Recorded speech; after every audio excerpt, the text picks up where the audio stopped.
Okay बेटा, today I will teach you chapter third of CV. आज हम आपको सीवी का चैप्टर थर्ड एक्सप्लेन करेंगे। Bina's new idea. चैप्टर्स का नेम क्या है बेटा? Bina's new idea. देखिए, aunt Molly Maloo should have refuse to try out Bina's new idea. It means aunt Malu जो थी, उन्होंने बीना का जो न्यू आइडिया था उस न्यू आइडिया को उन्होंने रिफ्यूज कर दिया। ट्राइंग आउट हर 9-year-old नाइस ट्राइंग आउट हर 9-year-old नाइस आइडिया, क्योंकि जो बच्ची जो थी, आंट मालू जो थी, उनने के सामने बच्ची ने जो अपना आइडियाज़ दिया था, तो trying out 9-year-old nice idea, क्योंकि जो 9 साल की बच्ची थी उसके नाइस आइडिया के लिए उन्होंने क्या किया? उन्होंने रिफ्यूज किया। Ideas always landed aunt Malu's interval, क्योंकि उन्होंने इस आइडिया को, आंट मालू के आइडिया को क्यों रिफ्यूज किया? आंट मालू ने बच्ची के आइडिया को, क्योंकि जो बच्ची जो थी उसके जो विचार जो थे, आइडियाज़ जो होते थे, वो हर बार क्या करते थे? आंट मालू के लिए कुछ ना कुछ परेशानी, कुछ ना कुछ ट्रबल्स में ही डालते रहते थे। वन टाइम, एक बार, Bina had got her try to adapt a pet plan.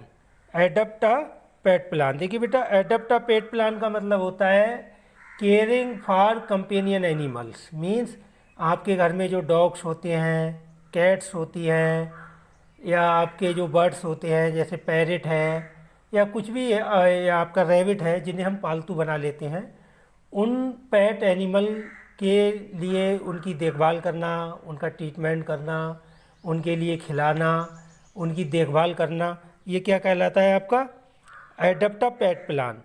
एक बार बीना ने जो है एडप्ट अ पेट प्लान को इनकोड करने का प्रयास किया। आपको समझ आ गया होगा, एडप्ट अ पेट प्लान का मतलब होता है केयरिंग फॉर कंपेनियन एनिमल। जो घर पे आप डॉग्स, कैट्स या बर्ड्स जैसे पैरट जो आप पेट बना लेते हैं, पालतू बना लेते हैं, उनकी देखभाल करना।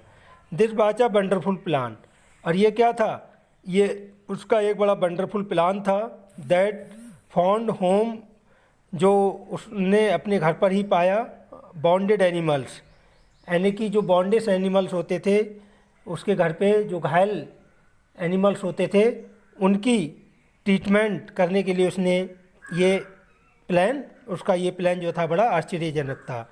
Aunt Malu could not decide. Aunt Malu जो थी वो ये डिसाइड नहीं कर सकी which of the pets she adapted, कि उसने कौन से पेट को एडेप्ट किया है। गेव हर मोर ट्रबल, इस बार जो उसके लिए और भी ज़्यादा ट्रबल देगा, परेशानी देगा। द मैना, उस बार क्या था? मैना विद द ब्रोकन विंग्स, जिसके विंग्स कैसे थे? ब्रोकन हो गए थे, टूट गए थे।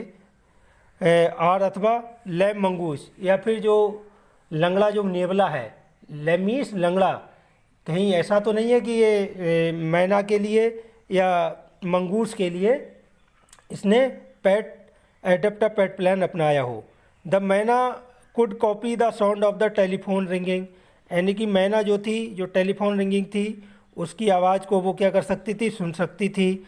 द डोरबेल बजिंग, और जो डोरबेल होती थी, जो डोर पे जो बेल होती है, उसकी आवाज़ को वो नकल कर सकती थी।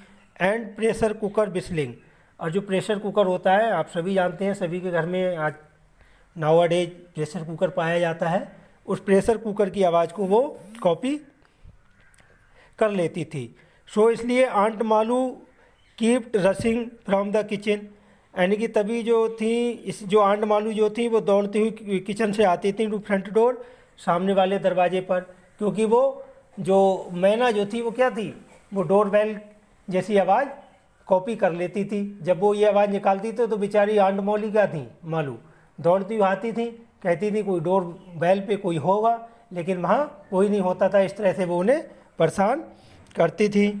एंड और द प्रेशर कुकर बिस्लिंग, और कभी कभी वो प्रेशर कुकर होता है, जो प्रेशर कुकर की जो बिस्लिंग होती है उसकी आवाज़ को भी वो क्रिएट कर सकती थी। So aunt Molly kept rushing from the kitchen to front door to the telephone till she got so tired, और वो ये जो प्रोसीजर था, ये जो प्रक्रिया थी, वो तब तक होती रहती थी जब तक कि आंट मालू पूरी तरह से थक नहीं जाती थी। दैट की शी कुड बेयरली स्टैंड, और वो थक करके फिर क्या होती थी, खड़ी हो जाती थी।